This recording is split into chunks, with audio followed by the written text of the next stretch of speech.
কিন্তু ওই যে 2 দিন আগে আমার বাড়ির সামনের এক কামার লোক মারা গেছে, ওই কামারের জান্নাতটা আমার জান্নাতের চাইতে অনেক বড়। সুবহানাল্লাহ বলে, কি আশ্চর্যের বিষয় নয়?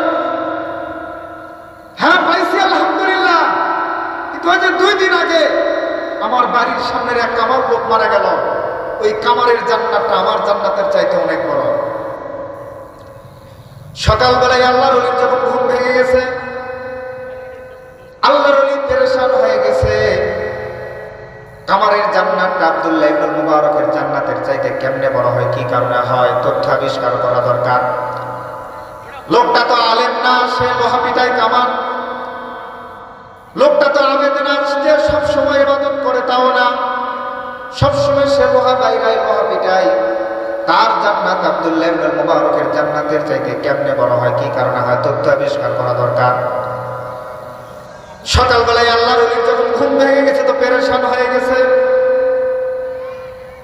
কেমনে আব্দুল্লাহ ইবনে মুবারকের জান্নাতের চাইতে কামারের জান্নাত বড় হয়ে যায়, কি কারণে বড় হয়ে গেল, তথ্য আবিষ্কার করা দরকার। সকালবেলা ঘুম থেকে উঠে আল্লাহর ওলি কামারের বাড়ির দিকে 1 পা 2 পা করে রওনা করা শুরু করে দিয়েছে। কামারের বাড়িতে গিয়ে কামারের বিবিকে ডেকে বলে, হে বোন, আমি তোমার কামার স্বামীর কিছু তথ্য নিতে এসেছি। তুমি কি তোমার কামার স্বামীর এমন কোনো ভালো বোনের, বড় কোনো বোনের কথা বলবে, যার কারণে আল্লাহ সুবহানাহু ওয়া তাআলা তোমার স্বামীকে বড় জান্নাত দিতে পারে? কামারের বিবি ডেকে বলে, হযরত, আমার স্বামীর বিশেষ দুইটা গুণ, যার মাধ্যমে, যার কারণে আমার মন বলে আমার স্বামীকে আল্লাহ সুবহানাহু ওয়া তাআলা ছোট জান্নাতে নয় বড় জান্নাত দিতে পারে। কামারের বিবি ডেকে বলে, হযরত, আমার স্বামীর বিশেষ দুইটা গুণ, যেই গুণ দুইটার কারণে আমি বিবি হয়ে মনে করি, আমার মন বলে যে আল্লাহ সুবহানাহু ওয়া তাআলা আমার স্বামীকে বড়, ছোট জান্নাতে নয় বড় জান্নাত দান করবে। বলেন সুবহানাল্লাহি ওয়া বিহামদিহি। সে গুণ দুইটা কি জানতে চান? কামারের বিবি ডেকে বলে, হযরত, আমার স্বামীর প্রথম গুণ, আমার স্বামী নিজে ইবাদত করতে পারতো না, কিন্তু কাউকে ইবাদত করতে দেখলে কাঁদতো, আফসোস করত। আমার স্বামী নিজে কোরআন পড়তে পারতো না, কিন্তু কাউকে কোরআন পড়তে দেখলে আফসোস করত, কাঁদতো।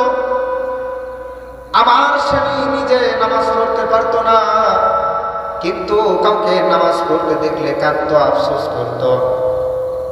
হুজুর গো, আমার বাড়ির সামনে আব্দুল্লাহ ইবনে মুবারকের বাড়ি। গরমের সময় আব্দুল্লাহ ইবনে মুবারক তার বাড়ির ছাদের উপরে দাঁড়ায় দাঁড়ায় নফল ইবাদত করে, নামাজ পড়ে। স্বামী আমার গরমের সময় দিনের বেলা আগুনের পারে বসতে পারে না, যার কারণে রাতের বেলা আগুনের পারে পারে বসে দা খুন্তি কুড়াল বানায় কাজ করে। একজন রাতের বেলা রবের কদমে সেজদা দেয়, আর একজন কামার রাতের বেলা লোহা পেটায়, লোহা বাইরায়। স্বামী আমার কাজের ফাঁকে ফাঁকে যখন আব্দুল্লাহ ইবনে মুবারকের ছাদের দিকে তাকাইতো, আর ওই সময় যখন আব্দুল্লাহ ইবনে মুবারককে নামাজ পড়তে দেখতো, ওই সময় দাঁড়ায় যেত আর হাউমাউ করে কান্নাকাটি করতো, আর বলতো, মালিক, ওগো আল্লাহ, আজব তোমার বন্টন, একজন রে আলেম আবেদ বানাইলা, আমার হাতে লোহার হাতুড়ি ধরাইয়া দিলা।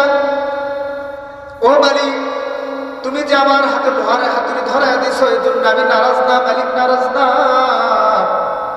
কিন্তু তুমি যদি আমাকে আব্দুল্লাহ ইবনে মুবারকের মতো একটু ধন দান করতা, ইলম দান করতা, আমি কামার রাতের বেলা লোহা পিটানোর মানুষ না, মালিক, লোহা পিটানোর মানুষ না। তুমি যদি আব্দুল্লাহ ইবনে মুবারকের মতো আমাকে ইলম দান করতা, ধন দান করতা, আমি কামার রাতের বেলা লোহার ভিতরে বাড়ি না দিয়ে তোমার কদমে সেজদা দিতাম, তোমার ইবাদত বন্দেগী করতাম। কামারের বিবি ডেকে বলে, হযরত, এই যে আমার স্বামীর অন্তরে ইবাদতের যে একটা লোভ ছিল, একটা আশা ছিল, যার কারণে আমি বিবি হয়ে মনে করি, আমার মন বলে আল্লাহ সুবহানাহু ওয়া তাআলা আমার স্বামীকে নেককার হিসেবে গণ্য করে নিয়েছে। সুবহানাল্লাহি ওয়া বিহামদিহি। কামারের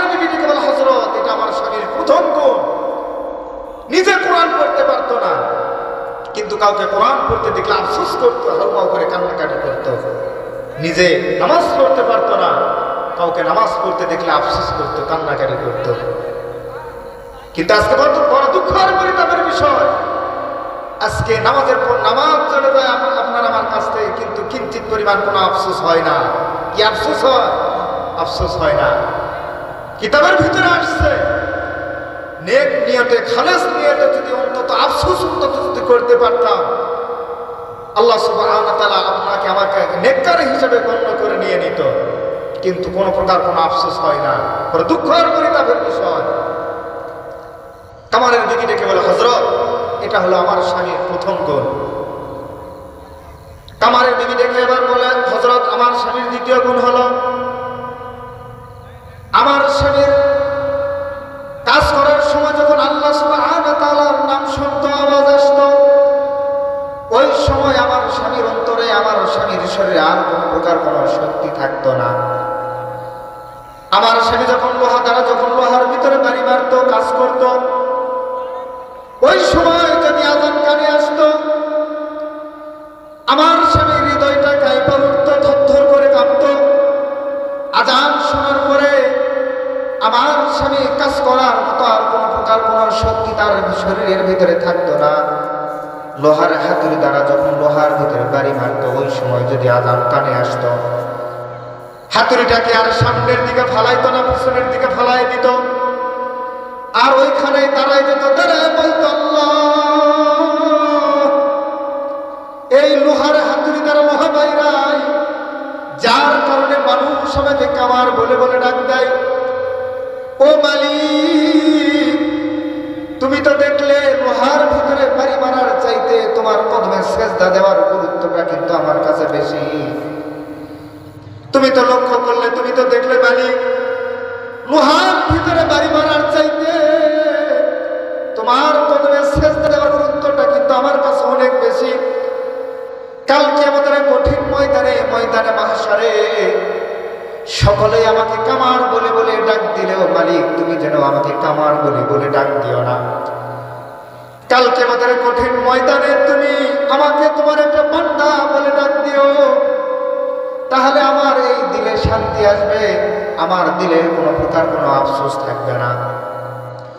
কামারের বিবিটাকে বলে, হযরত, আমার স্বামীর দ্বিতীয় গুণ হলো, আমার স্বামী কাজ করার সময় যখন আযান কানে আসতো, আর কোনো প্রকার কোনো কাজের শক্তি থাকতো না, ওই সময় দাঁড়ায় যেত, আর হাউমাউ করে কান্নাকাটি করতো, আর আফসোস করতো। কিন্তু বড় দুঃখ আর পরিতাপের বিষয়, আজকে আপনি প্রতিনিয়ত আযান কানে আসে, তারপরেও কাজ থেকে আমরা বিরত হই না, নামাজ পড়তে আসি না, বরং আযান শোনার পরে আপনি কাজে লিপ্ত হয়ে যাই, কাজের দিকে অগ্রসর হই। নামাজ কাজ ছেড়ে যে নামাজের দিকে আসবো, এই পরিমাণ কোনো আফসোস আপনার আমার দিলের ভিতরে হয় না। কথা বলেন ঠিক কিনা? আযান হয়ে যায় মসজিদের পাশ